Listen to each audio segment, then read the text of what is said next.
I got a question. What is the weirdest thing you have ever done to impress someone you know? I had this friend. She was an amazing person. She could kick butt in whatever game she played. She was incredibly smart and was just the most amazing person in the world. One day, I learned her favorite anime was Overlord. Why Overlord? Sure, it's a good isekai, but favorite? I'd watched it back when I was a wee anime weeb. I thought it was good. Traumatizing, but good. I never thought about it that much. As my YouTube videos started to pop up, she suggests that I make a video on Overlord, and then a light bulb went off in my head. This was my chance to actually understand the series, and impress her at the same time. So, I did what any normal sane person would do. I binged the entirety of Overlord, again, and no, this is not a joke. I never fully understood her love for the isekai, even after watching it all the first time. I can vividly remember some of the scenes that were just graphic or traumatizing. It was rare for an isekai to make it to 4 seasons, especially after that mess that was season 3. To truly understand, I decided to dive right back into the series to once and for all understand the quote-unquote beauty, that beauty being subjective, and finally answer the question, is this series a comedy about one man trying to come to terms with his newfound world, or is it a brutal one-sided tale of conquest and domination? Join me as I discuss every season of Overlord and go over my favorite parts and important takeaways from its 4 seasons. Yo! Ah!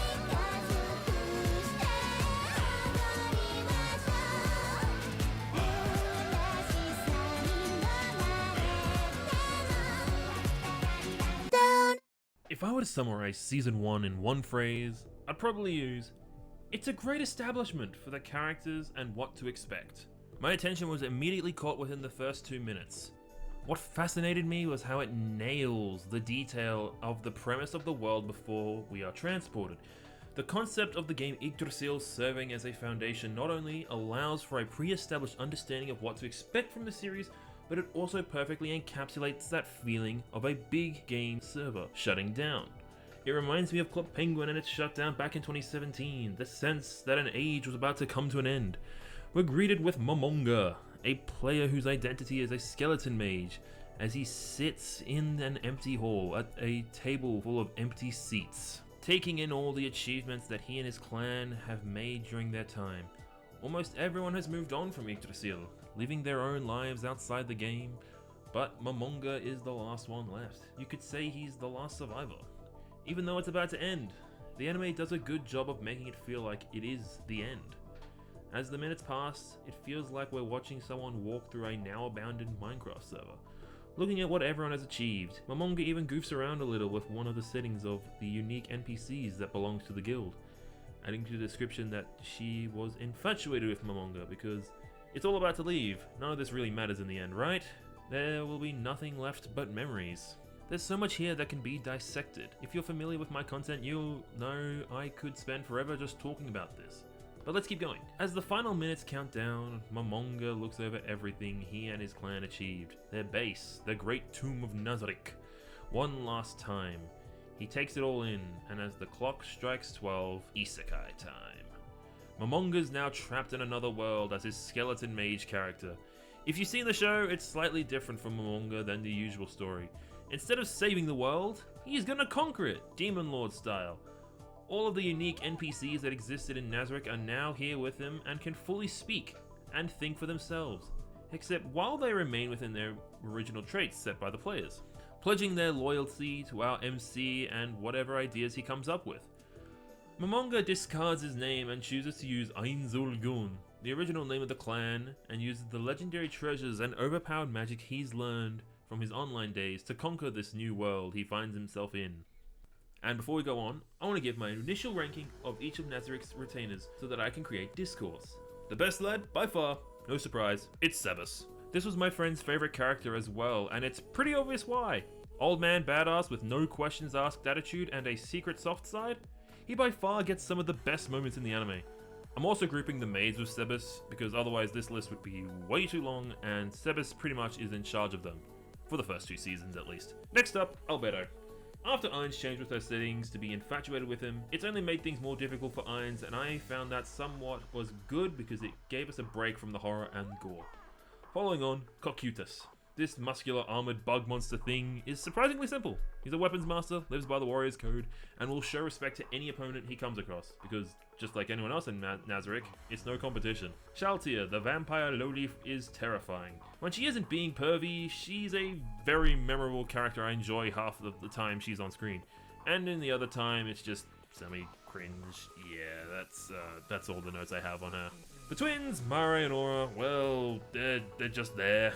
I don't really have much to say about them besides how Aura dresses up like a guy and Mare dresses up like a girl. Their creator made them cross-dressers. You know, anime. Look, we as players can be trolls sometimes, and who hasn't made the occasional trap character? Yes, Nep, I'm looking at you. It was funny for the first couple of episodes, and later on they're just supporting from behind the scenes, which is good. I mean, I enjoy that. It's not a bad thing, I just wish they kind of, did more than tame. And lastly, there's Demiurge. Now, I know some of you may dislike this, but I like Demiurge at the same time. Yeah, he's a brainy strategist of Nazarick, he's twisted and probably the most evil-coded of the entire tomb, but I just don't like how he's so oblivious about Ain's capability as a leader. I don't think this would have been a problem back when the series was airing, but we now have Eminence in Shadow and Sid Cargano pulling off the most BS stuff, and it's just no competition. Ain's does it on like a small degree. Sid just does it 10 times better. And just watching like how both Demiurge just can go like, oh yep, he already thought of that, he's so much smarter than me. He just doesn't really think about it. He's a genius, but he's just the most oblivious person. Honestly, my writing self would really love to see it if, Demiurge, betrayed the tomb, but yeah, I don't think that's gonna happen. And that transformation, I don't like it. Not for me, thank you. No, moving on. If you're looking for a hook on whether to consider watching the series in its entirety or not, episode 3 is the perfect hook for anyone, as it is where things start to get interesting. We see Ainz finally use magic to battle some knights terrorizing a local village. He decided that the kind of overlord he wanted to be was a leader who would help anyone threatened by evil, like the player who saved him once before. Touch me. Yeah, that was his name. It really does feel like a online MMO. And I like that idea. But yes, I do see the irony of the evil equivalent being trying to be the one with this mindset. It feels very anti-hero coded. What's more interesting is how Ainz chooses to use his power. It's brought up towards the end of episode 3 that even after the attack on the village, Ainz possesses the power to revive the dead. Something that is by far the most powerful and lordifying magic you could think of in any setting, and he just chooses not to use it, which I found interesting. He makes it clear that he'd rather earn his reputation through means other than just waving a stick and poof, everybody's back. And something that annoyed me about this moment is that it's never brought up again for this entire season. Even in a situation in episode 8 where he specifically outlines the perfect use for it, but just does not. Alright, anyway. We're also introduced to one of the recurring humans we see in the series, Gazef. My man Gazef. One letter from the big man Gazelle from Slime. They surprisingly have similar armor styles and tanning. It's Isekai. There's bound to be some overlap between some spots. And in this instance, I am not complaining. Gazef is one of the stereotypical heroic knight types that anyone can easily like with a simple glance. There's no real need for there to be a deep character because he's practically wearing his heart on his sleeve. He puts civilians first and lives by a code of chivalry. He's the kind of guy you'd cheer for when things get tough. Ainz learns this too, and even comes to respect him. Because as the story goes on, you'll tend to notice that those kind-spirited people, they slowly feel more and more rare. The way Overlord chooses to flesh out human characters is always an interesting time. However, the more you watch Overlord, there's one thing you will have to always keep in the back of your head. Do not, and I repeat, do not grow attached. This is a very violent series when it chooses to be, and humans are very expendable. There will be many characters who get screen time, give you some backstory, and make you want to care for them. Only for a couple of episodes later, they're dead. Just like that, no dramatic climax battle, it's over as fast as you can snap your fingers. So just remember that fact as we continue. While Overlord is able to balance on the tightrope of comedy and action, it leans into trying to get your attention through humor. It's not a bad thing, in fact, it's quite enjoyable when it lands. Seeing as how the animators portray Albedo and Shaltir mid-argument by giving them the most over-the-top faces is something that always sticks out to me and makes me smile. Or seeing Albedo getting jealous over Mare getting given a ring. Then after Ainz gives her one as well out of pity, her entire demeanor is thrown out the window as she shouts into the air as if she's gotten a fat bonus on her monthly paycheck. Or there's my favorite. Watching Demiurge process the reason why Waaaay is wearing a skirt, then follows up by saying, maybe all men should experience wearing skirts in order to improve themselves. That got a bit of a chuckle from me. And something that's done to make Ainz unique compared to what he was before he was isekai'd is how he's come under a weird sort of curse. Besides being stuck in his player's avatar, of course, and, being isekai'd, there's a curse that manages his emotions. It prevents him from being sickened by corpses in battle. He no longer needs to eat or sleep, given he's a skeleton. He doesn't even have any perverted urges. It's like he's being programmed to become a Lord of Darkness. And between this, we frequently cut between Ainz talking aloud in a very stern and commanding voice to that of the nerdy self he was originally. It is such a perfect way to remind the viewer that Ainz isn't from this world, and it doesn't need to have dialogue talking about the previous world, because he's the only one who actually is from another world. Technically speaking, of course. The inhabitants of Nazarick don't really think much about it because, well, he was the original ruler. He's the one who stayed with them until the very end, so they're not really going to question it. They think he's just been a ruler. He was transported with them as if he was already in the game. So it's simple, it makes sense. You know, it just works. Throw Todd Howard on the screen, I don't care.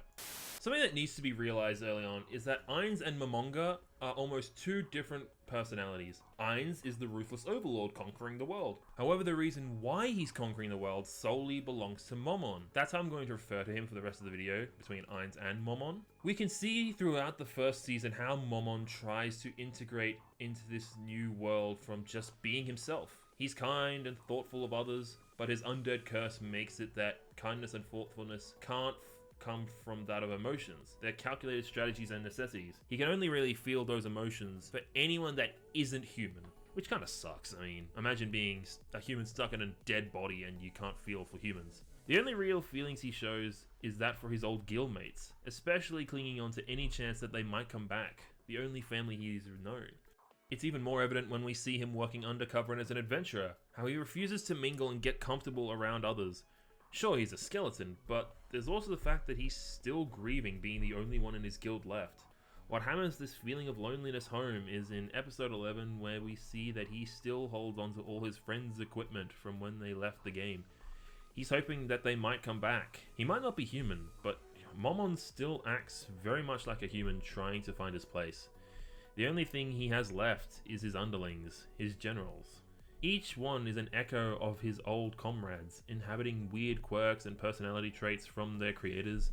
They aren't perfect, but they're now his closest thing to a family. And as we reach the end of Season 1, Ainz starts to embrace his newfound family. It's heartwarming. Love and compassion can exist for anyone. There was something else that I noticed about Momon that was quite unique. It was that his grandiose magical spells can be attributed to his keen eye for preparation. We need to remember that Momon was a player first, not Ainz. MMORPGs are his bread and butter. If you've watched my previous Shangri-La Frontier video, you might have heard me talk about this before. But players are known to be thoroughly prepared for anything in games, and that's the same in this world. Ainz will go to great lengths to ensure that everything he does is easy and it pays off. There will be moments where he will use 5 or so of one magical item just to make sure he can complete a simple stealth mission which he probably doesn't even really need to worry about. One might think this is overkill, but it's only done because it helps to assure that victory he hopes to achieve. You can call him the overcautious villain, because overcautious hero is unfortunately already taken. When are we going to get a season 2 for that, by the way? Season 1 is packed with many more good moments to entice the viewer to continue with the series. We see more characters, other members of Nazarick get moments to show off their power, and just so many more funny moments of good old-fashioned values upon which we used to rely. Luckily, Ainz Al Ghun is our family guy, and nothing can ever go wrong. Right? Right?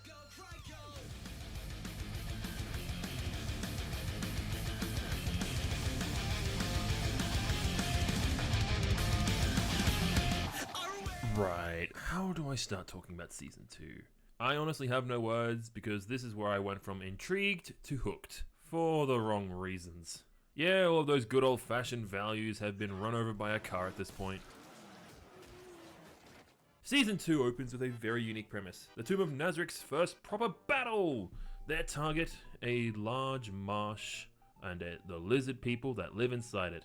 It's definitely an insightful means to help establish the power of Ainz and his generals against the rest of the world. And the lizard people are a force that are actually interesting to watch. About 58% of the time. The lizard people are a very interesting species. Their backstory and history is fleshed out, giving us an understanding of who they are and what kind of people are leading them. The standout being Zaryusu. Am I saying this right? Zaryusu. A lizard man who left the tribe for a time to go explore the world. It's through his wisdom and knowledge of strategy learned from the outside world that the lizardmen are even able to stand a chance against the first attack in the first place. It's interesting to watch Ainz's forces not be just completely overpowered and dominating everything. It shows that there is a much bigger lesson that needs to be learned. For you see, the battle is being overseen by Cocytus, the big armored beetle dude who's one of the big generals. He was in charge of leading the initial attack on the lizardmen, and he failed. Not a great first impression. Sure, Ainz is disappointed, but instead of being angry, he asks Cocytus to outline where he failed as a leader. In doing so, he's helping him figure out his weaknesses. It's genius as it reminds us as viewers that even though the generals are basically fully grown people, they are virtually children. Cocytus might be a great warrior and a general, but he has no real experience leading an army, and from this defeat, he was able to learn his flaws and use Ainz's wisdom from when he was a player in order to become better. It's very, very insightful and just well thought out. And Cocytus' first decision is that he wants to use the lizardmen. They are people that had bested him as a warrior. He doesn't want to waste their talent, which is good because otherwise these past 3 episodes of lizardmen world building have basically been for nothing. So it all comes down to a final battle. And amidst preparations, Ainz himself learns an important lesson. The lesson of privacy.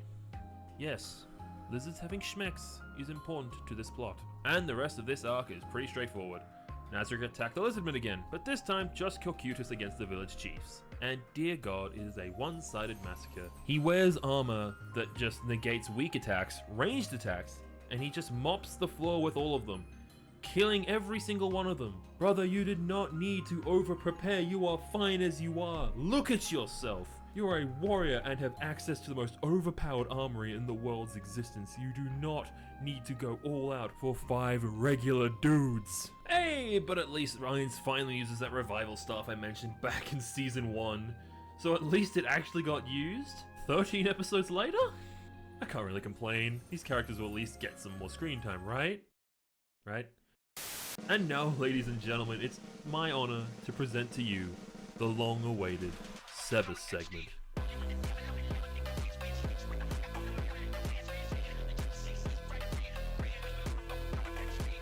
Yes, we finally actually get to talk about everyone's favorite boy, Sebas. I've been excited to write this part of the analysis because Sebas has not only become one of my favorite characters of this anime, and that friend I mentioned at the beginning of the video, this is her favorite character. We already had a brief introduction of Sebas back in episode 4 of season 1.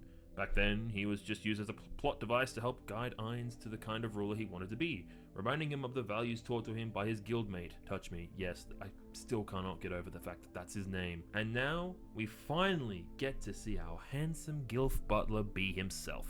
No showing off magical power, he's just a chill guy. He is that guy, pal. He is that guy. Something that you're going to realize very quickly is Sebas both looks and acts the most human out of everyone in Nazarick. More than Ainz, but that's only because he's now a skeleton and has a curse on him.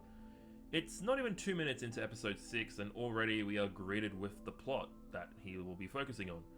Sebas is presented with a young girl thrown out onto the street in a sack, bruises and lacerations all over her body. She can't even speak. All she could do is muster enough strength to grab Sebas by the pant leg to get his attention. And just like his creator, Sebas goes out of his way to rescue and assist her. From here, we can immediately see the comparison between the rest of Nazarick and Sebas. Solution, one of the Pleiades maids, I hope I said that right, refers to the girl by it. It's nothing new, we've seen it so many times, how all of the inhabitants see all other life as inferior. Racism! It's everywhere. Sebas ignores her remarks and just asks her to do a full inspection of her injuries. And dear god, it's so much worse than what we see. Broken bones, fingers. It's even hinted that it reached the point where she might have been done in by the R word.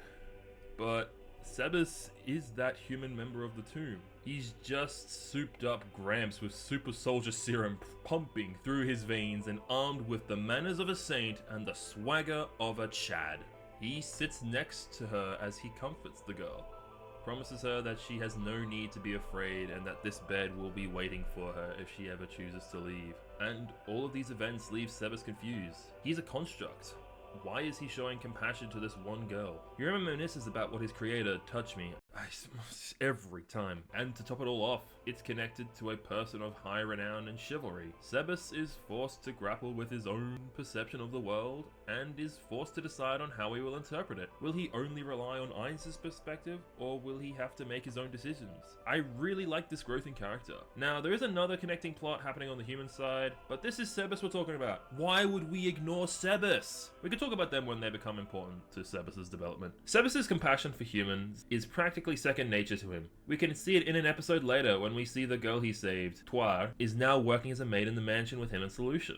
And we can see it further when a shady noble of an even shadier thug arrives and accuses him of slave trading. Sebas refuses to give in to their threats or remarks. I don't know what it is about corrupt nobles, but they always portray them in any media as having the most punchable faces and voices. It's therapeutic. And because of this, Solution is mad suspicious of Sebas. She thinks he's going to betray Nazarick. He's just acting the way he is because that's how his creator would. How is that enough to get on the phone and call Ainz personally? And from here, we get to what is probably one of my favorite scenes of Sebas. And after roughing up some hooligans for beating up a kid, Sebas is followed by a knight into an alley. This knight, Climb, asks if Sebas would be able to train him to be stronger. Sebas notices that he is a strong warrior, but fears that he will not be able to achieve much with his strength. He warns him of the danger and Climb insists. The lesson that Sebas offers him is unlike anything I've seen before. All Sebas uses is his fist, and squares up to face him. And before striking, the aura around Sebas grows dark and eerie before a blast of power erupts from his body. Climb is completely shook and through the grit of his teeth is only barely able to dodge Sebas' strike. Sebas explains that by strength resolve and challenging their fear of death, can a warrior be able to understand what it is they are fighting for. The way this happened was just awesome. It was tense, it wasn't over the top, it was just perfect. And that's not even the best part. Next episode is literally just Sebas slapping the shit out of that sleazebag noble from before. It's poetry, it rhymes, it's perfect! Something like that. Talk shit, take shit. It's that simple. Even after so much has happened, Sebas remains himself. He proves his loyalty to Ainz and he acts the same as ever. A butler who remains loyal to his master and his creator's values. He's able to find a balance between both. Thankfully, episode 11 has everything I wanted Sebas to do, and that is just murder the scumbags of society. It's so good. And before we finish this chapter off, there is one more thing I want to talk about before we move on, and it's this lady, Princess Rena. I despise her. She's as bad as Demiurge. Actually no, she's a billion times worse than my dislike for Demiurge. He looks like a saint compared to her, but that's for another time, and it probably won't be until almost the very end of the video. So stay tuned for that. Overall, season 2 was an enjoyable experience. It wasn't like out loud amazing, but what it did was it set up enough establishment. It made us, care for more of the characters. We got to see Sebas in all his glory. We got a bit more introduction to some of the human characters that will become prevalent in later seasons, but I'm not going to touch on them now because it's better to talk about them in their prime. But it's only up from here, or down. It's really up to your own interpretation. But before we get to any of that, we have a surprise segment!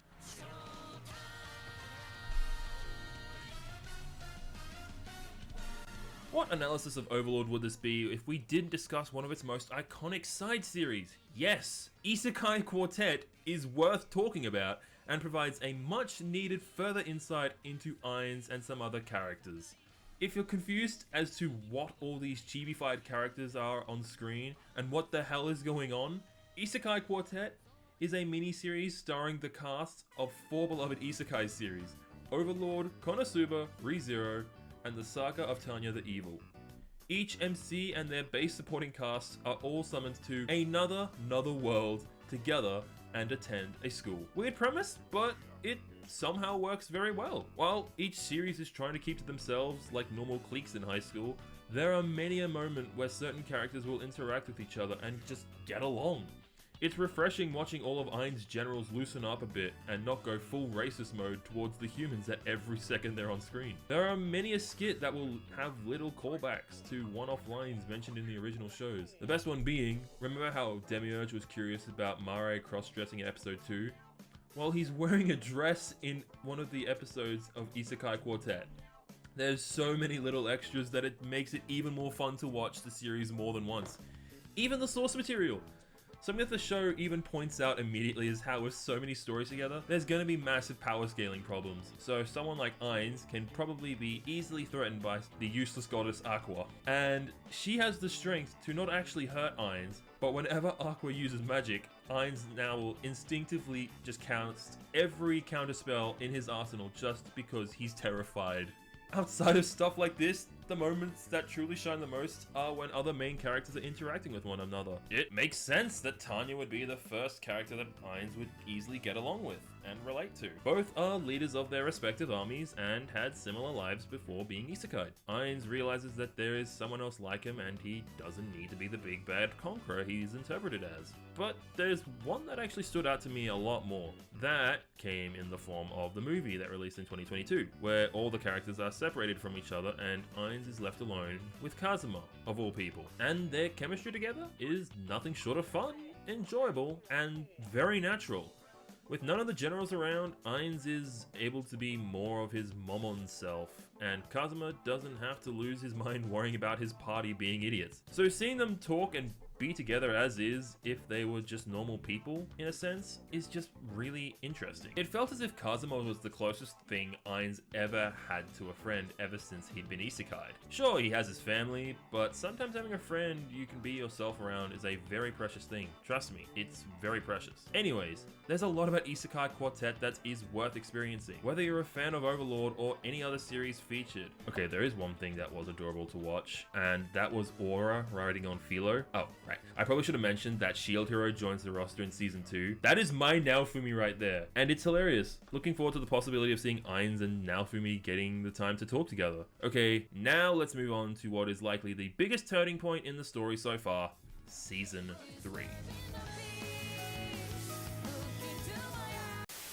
Season 3 is where, in simple terms, shit really starts hitting the fan. That is neither an overstatement or an understatement. Trust me, there are going to be so many times where you just look at the screen and just think, what the hell is even that? That was my first thought when I watched this anime. The second time, however, there was something that piqued my interest. But to get to that, we need to talk about how we got here in the first place. And that's the first arc of this season and the return to Khan Village. While I was quite brief in my analysis of Khan Village back in Season 1, I was mainly hyping up Gazef because who am I kidding? It's Gazef, the Chad warrior of humanity. We come back and are given a focus on the characters that I didn't cover back then, such as Enri. In Season 1, Enri was saved by Ainz before she was about to get killed by knights. But now, upon returning, we discover Enri has matured into a confident woman. Using a gift she received from Ainz, a summoning tool that spawns an army of goblins that follow her command, Enri and the goblins pursue rebuilding and helping defend the village. It's a really cool story. During all of this time, we are also introduced to Lupus Regina Beta. I'm just going to refer to her as Beta, because ADHD and long-form scripts are a curse. Who also happens to be my friend's second favorite character in the series, and I can see why. She's cheerful, compassionate, kind, at times obnoxious, and always looking for a laugh. She reminds me a lot of her, and I can see why she adores her so much. And for the record, wood. She's one of the Pleiades maids, the group of servants that worked under Sebas. Her job was to basically check in on Khan Village periodically and make sure everything's going well there. Beta serves as a catalyst to help Enri. She gives her the push she needs to be confident in her decision to become the new leader of the village. Enri's character has gone through a lot, and Beta's advice gave her the needed clarity of what she wants to do. However, as the episode begins to wind down, the camera focuses on Beta, flying above the village, watching on. She's greeted by Alpha, the maid who's taken over from Sebas as the leader of the Pleiades. She asks Beta what's got her so excited, and it's here where we see a completely different side of Beta. She says she's excited to see a new leader born, but that she's even more excited to see a new leader suffer in agony. She can't wait for the inevitability that Khan Village will be attacked, and how instead of helping the people, she'll just watch on in excitement as the people she knew get slaughtered, and watching the hope from Enri's eyes fade away.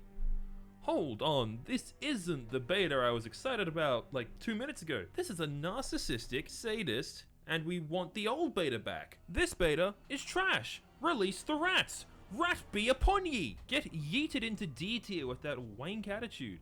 But praise the beta who we saw before. Even if it might be fake, I can fix her. But who am I kidding? I probably won't be able to fix my bones when she's done with me. Upon my first viewing of this, I didn't think much of this. I simply chalked it up to, oh right, they're all evil. But now that I'm watching this a second time, there's something I was noticing. Even though all of the subordinates of Nazarick were previously NPCs with pre-established personalities, their creators had left an impact on them in some way that affects their behavior. We saw this on display with Sebas in Season 2. We were shown how he was influenced by his creator to show compassion and to help those that need saving. It's a behavior not visible from the top. It's like it's a secret piece of coding stitched deep within their soul, and it makes me wonder, was Ain's clan of comrades as squeaky clean as we thought? I'm left thinking that there may be a reason a majority of the members didn't come back. Why would the clan only accept people with monster avatars only? And why do all the NPCs have such a massive hatred for humanity? It definitely doesn't come from Ain's. Heck, it's proven even further when his own creation, Pandora's actor. He reflects Ain's character and his old Shunibyo self, but you don't really get a feeling of superiority from him. Heck, even some of Nazarick talk down on him, which further adds to the mystery. Even with the whole motif of spooky, evil society ruled by the king of the undead, Ain's isn't that kind of person. Where does this hatred of humanity come from? It can't just be that they're monsters. There's something else at play. Thankfully, the arc is a lot more upbeat than this. It ends with Enri finding her confidence as a chief, her and Neferia, another key character who I haven't really touched on, both understanding their feelings for each other. It's good! Your heart is able to breathe easily because they both are too important to Ain's to just let them die. Bing bang boom, buckle up, it's now time for the actual trauma.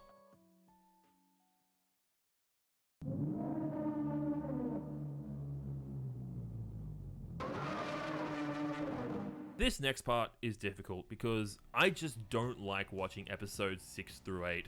So much that the entire time I was watching them, I bought Balatro on Steam and was trying to distract myself from watching it. I'm just gonna leave a Balatro run in the corner until this segment is over. It's not that it's bad, it's only because I'm sad at the outcome.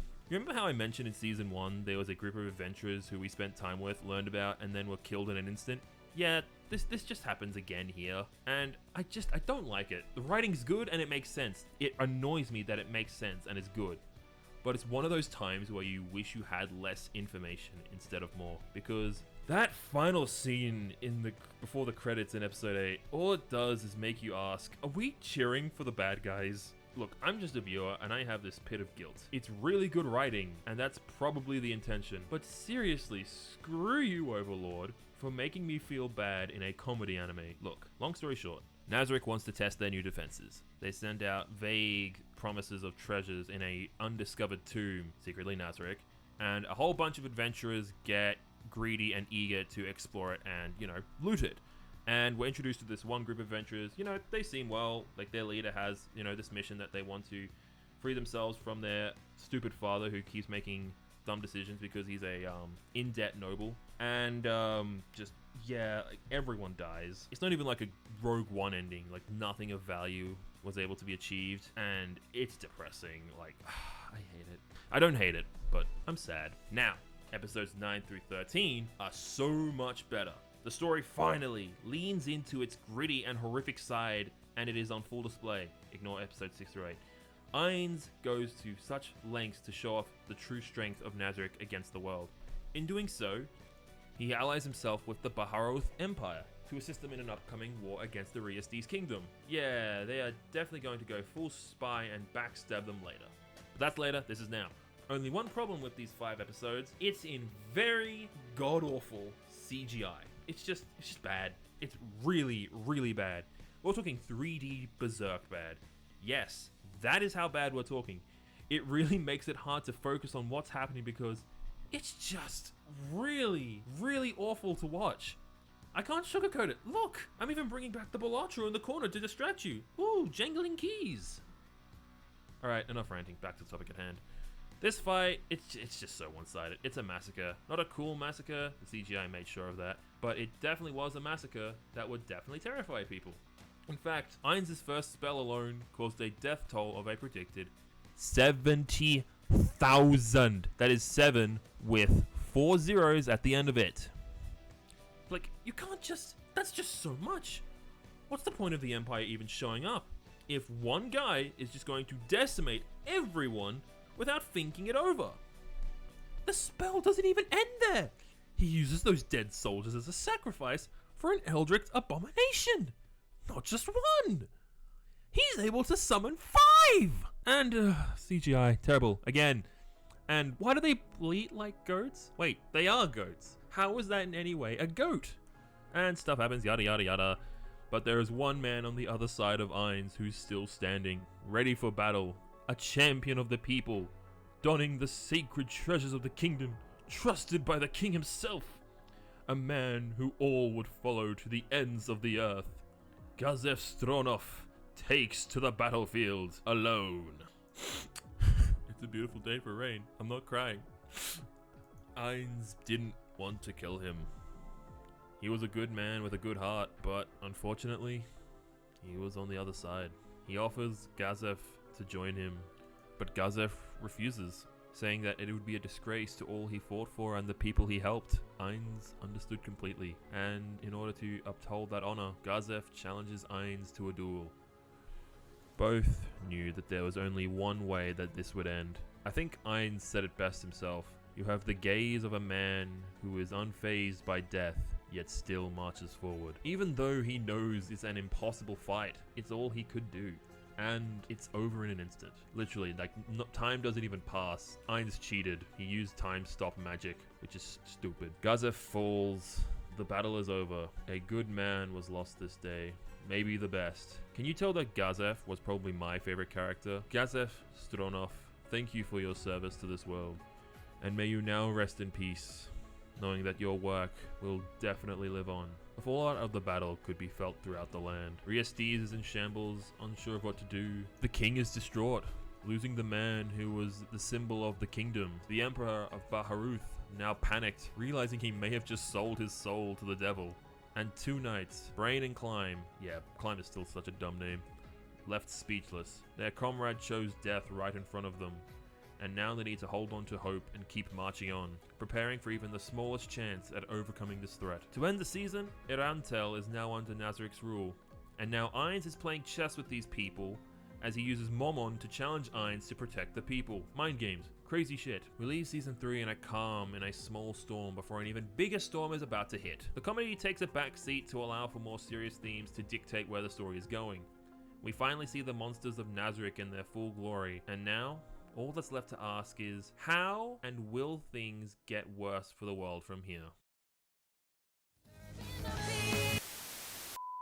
Right, Season 4. Season 4 is a good one, and to start it off, the season starts with Alberto reaching climax. That's the end of the sentence. I figured this was necessary to point out because remember, comedy series. Thankfully, this isn't the only gag the first episode relies on. This episode does a good job at personifying Ainz' morning routine as a supreme ruler and how he finds it at points a bit annoying.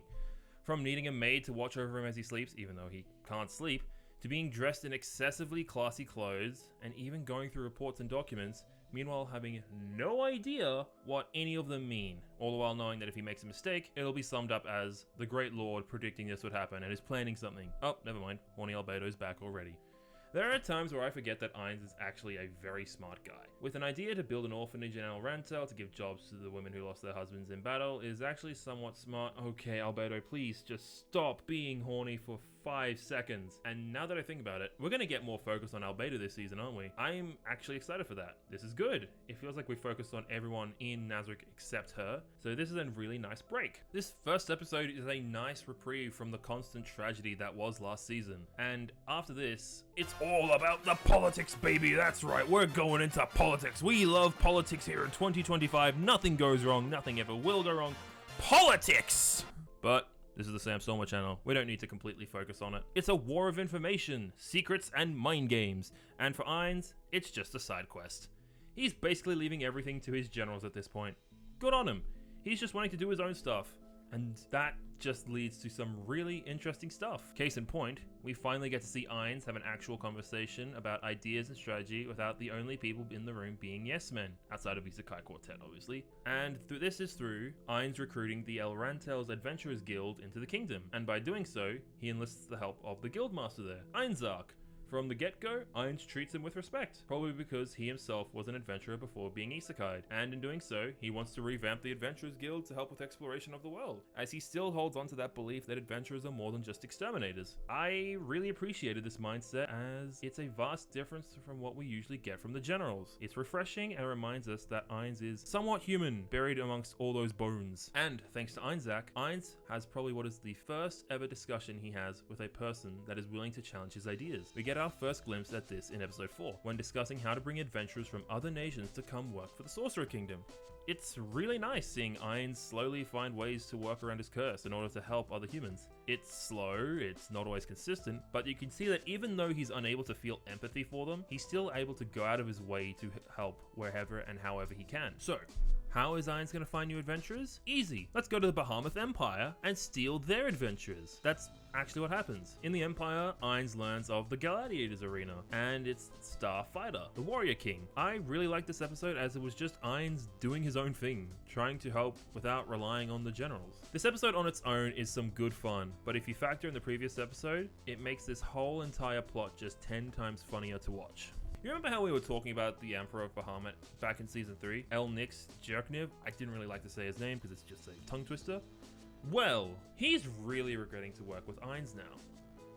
My man is in full panic mode. He wants to fight against Ainz, but he knows he can't. He wants to get out of their relationship, but he can't. He wishes he could do something about any of this situation, but he can't. Right now, nothing is coming up Nick's house. Oh, brother, this guy stinks! So, out of desperation, he reaches out to the magical nation known as the Slain Theocracy. They're basically the mega racists to anyone that isn't human and have magic out of the wazoo. There is hope that an alliance can be made. And where does Jerkniv want to have that discussion? In his private booth at the Gladiators Arena. It's perfect. Closed off, there are top level adventurers guarding the entrance. Everything should be fine.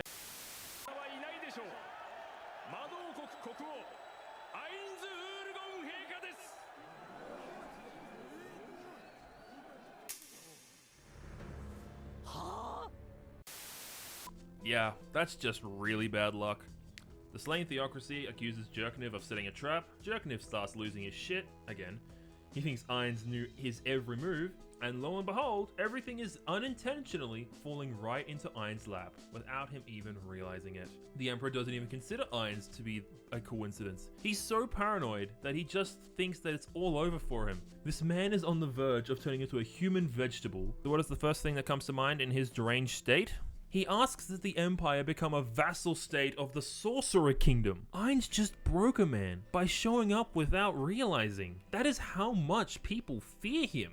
He can just be doing whatever silly thing he wants. It'll always have people trying to decipher him as if he's the British trying to decipher the Enigma code back in World War II. And if you think it ends there, it turns out Demiurge was trying to do the same thing and had this whole established long-term plan that was supposedly going to take months. All for Alberto to tell Demiurge one morning saying, oh yeah, hey, Ainz just dropped this off. Hey guys, the Emperor just gave me this. Can you handle it?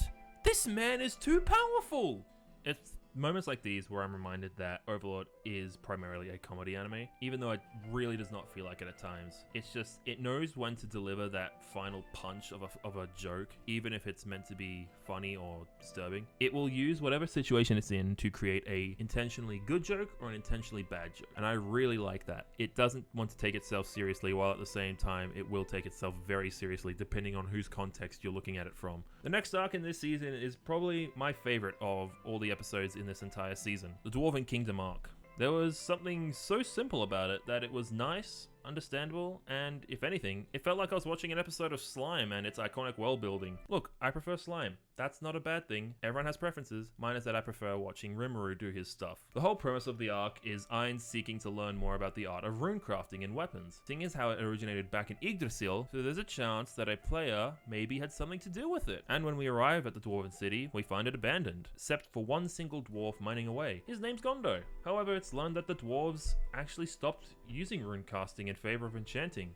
Gondo explains that he's the last in his family of runecrafter, and that the number of runecrafters left in the world is slowly dying out. Even though he doesn't possess the gift for the craft, he vows to keep the practice alive. Upon hearing this news, Ainz is reminded of his old life and the commitment he and his friends would show to their tasks. In light of this, he decides to rethink his strategy a bit. He decides to offer Gondo to come work for the Sorcerer Kingdom to help make these runed items. Sure, they need to clear out a problem for the Dwarven Kingdom before that happens, but that's just Isekai Quest stuff. We've all seen this before. It's pretty simple, pretty generic, we know how it works. But instances like these are some of my favorite things about world-building isekai. The premise of understanding and respecting older crafts. Even if there is a bit of a fantasy element, it allows you to get invested in the world, and 100 times better than just watching so many people die in the most gruesome way possible. This arc was very refreshing. Even though it was very simple, it was refreshing, and we got to understand a bit more just about the world and Ainz a bit as a character. Alright, dwarf time over. It's war time, baby! It's time for war! Finally, the Kingdom of Nazarick has declared war. On who exactly? Oh, it's easy. It's the Riestes Kingdom. Losing Gazelle wasn't enough? Guess what? We're gonna now invade you and kill everyone. And the Kingdom of Nazarick have been given the perfect excuse to invade. Turns out a sleazy noble had raided a food convoy during their peace talks, and now they have a perfect excuse to just invade. And once again, we're back to Ainz bullshitting his way to victory. What? You can't expect anything else at this point, alright? Come on. And I will not lie, at this point, I've been watching Overlord for about a month straight now, and my ADHD is starting to waver a smidge. There's a lot going on, so forgive me if I just skip over some important details, okay? But there was something that caught my attention very quickly. There are actually members of Nazarick who want the humans to live and survive. In episode 9, we learn that Albedo, of all people, has a sister, Nigredo. That's the name. Please do not cancel me, I am trying to say it the best I can. She tries to argue that human innovation is something that must be protected and cherished, as with it, the impossible is made possible. I'm honestly surprised that this argument hasn't been brought up before, especially from Ainz of all people. With himself being a human before being isekai'd, I am honestly surprised that he hasn't tried to make this argument to Albedo or Demiurge or any of the generals. I can understand why Nigredo would go to Ainz directly, as the others aren't that smart in that regard. No offense. They're very childlike, as we've mentioned. They don't really think before they act. That even applies to Demiurge. He's so quick to believe that Ainz's word is absolute that he won't even question it. And he's not really open to, you know, getting a fresh new perspective. He's always been very black and white, which I can relate to somewhat. And before the war between the kingdoms goes down, I was greeted to what is now one of my new favorite scenes in the entire anime. It wasn't a battle or a crazy duel, it was just a talk. A talk between Ainz and the Prince of Riestes, Zanak, who was acting as king in place of his father. This whole talk is everything I wanted from the entire series of Overlord up to this point. Ainz has a chance to finally figure out what it is he is after, talking with someone who is willing to listen. Finally understanding what his goals have become and how he wishes to achieve them. Ainz has come to accept that finding someone else from his world is nothing short of a fantasy. It's probably never going to happen. So, he's decided that his happiness is now in that of his subordinates. It makes sense, as I mentioned back when analyzing Season 1. All the NPCs are virtually his children, and he's their big old father figure. He now chooses to embrace that ideology of an undead monster because he knows they want to live in a world where he rules over all. Even Zanak is able to understand. Even though he has been thrust into this position of King Regent, I don't know what the proper term is, he is probably the only person who could save his kingdom at this point. His brother was a selfish bastard hungry for power. His sister was obsessed with a knight whom she wants to treat like a puppy. He, on the other hand, just wanted to do something for his kingdom, even if it was in its moments before destruction. He tried his hardest to do so.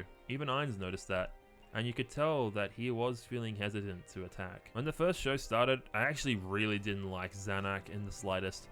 I thought he looked distrustworthy, he was a schemer, and he definitely had ulterior motives. But I was wrong. These moments of leadership scattered throughout Season 4 paints him as someone on a similar level of Gazef. It's even symbolized with him wearing the same armor Gazef wore in his battle against Ainz. It hurt, knowing that this good man was going to die. It made me truly wonder if he actually could have saved his kingdom, and I really wanted to know if he could have. But we'll never know that, because this is Overlord. We know how it's going to end. The two respectfully part ways. They know the outcome of the battle. It's unfortunate, but it's obvious.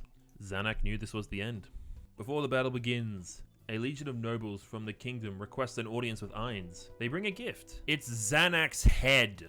I would like to now retract all my previous thoughts about Riestes. Gazef was hard to get over, but Zanak getting disrespected like this, it's sickening.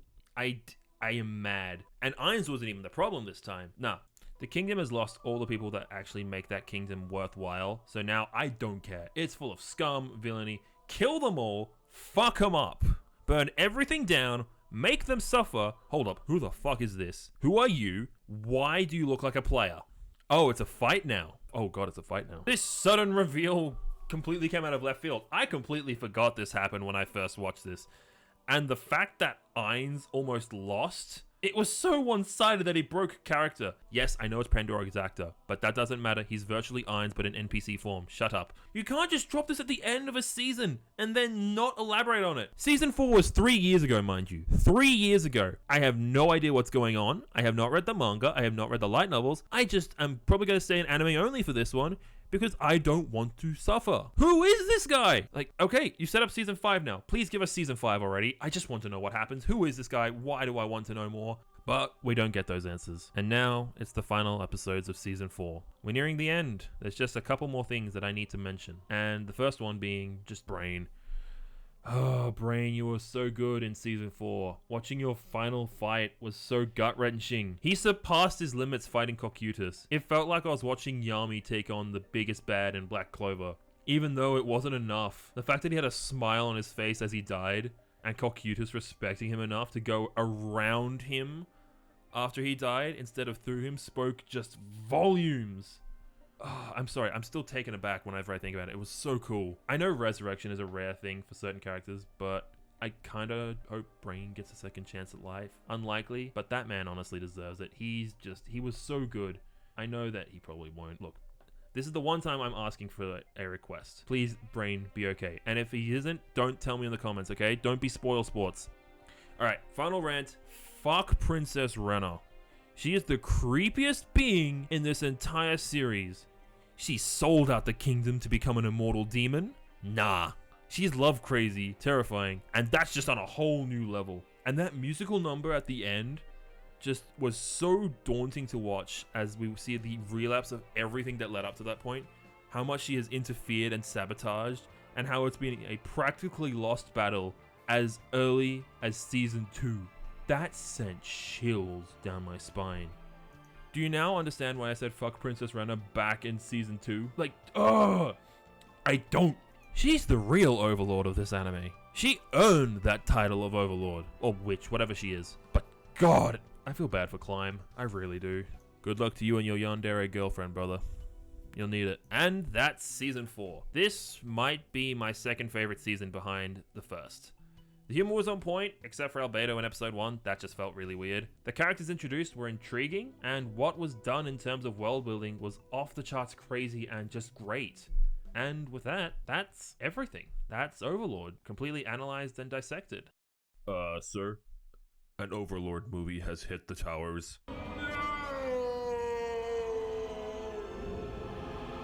That's right, ladies and gentlemen. Overlord's Sacred Kingdom released while I was editing this video. So that means we have one more segment that we need to cover. It's not like I already wanted this video to end already, but I made a promise to you guys, so let's go over it.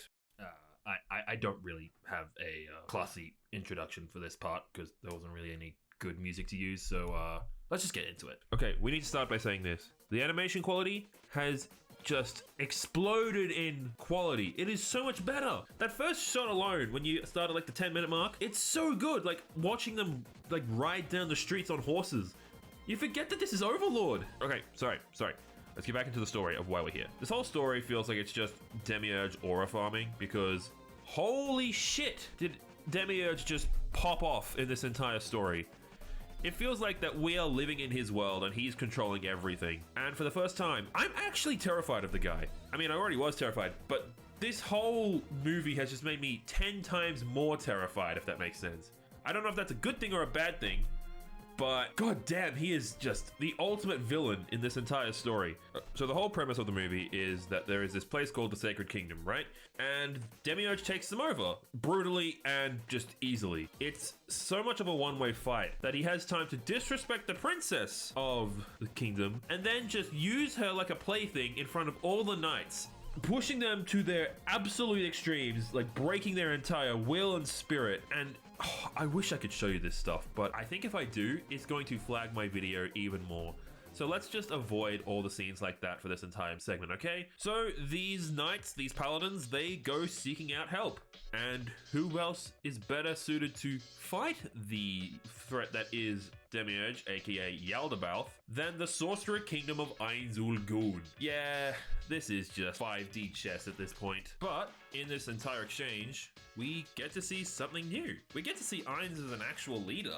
Funny how we see this in a movie of all things, and not in the series itself. And the best way we get to see this is Ainz's interaction with one of the squires of the paladins, her name being Baraja. And through Baraja, we're able to see more how Ainz views the world.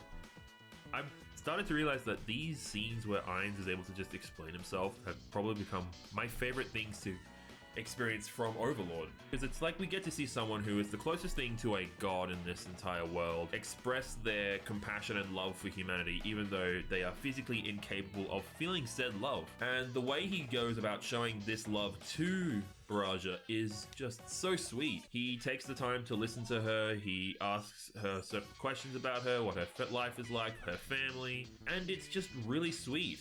And throughout the entire movie, we get to see Baraja evolve from this really scared young girl into this more confident character who becomes more heroic, more stoic, and confident in herself. All the while, like, leading up to this point where she becomes a devout follower of Ainz, even though she is a human. Is it technically brainwashing? Maybe. Like, I probably... yeah, it's brainwashing. A little bit. I mean, look, Ainz is just that cool. He is that guy. We've established this. It's just really cool to watch. You know, this also does feel like an Ainz thing to do, because throughout the entire time, when he's putting on this act, he's trying to promote his rune business again. You remember from the Dwarven arc where he discovers runes? He's trying to get all the monsters to promote runes, as if they are the new hip thing, which is hilarious to do. And we get to see one of the Pleiades maids in action, CZ. I feel like we've had like a showcase of almost every single maid up to this point, so CZ finally getting some action felt great. I didn't really know much about her from the start, but now that I know she just runs around with a... I'm sorry, I can't take this seriously.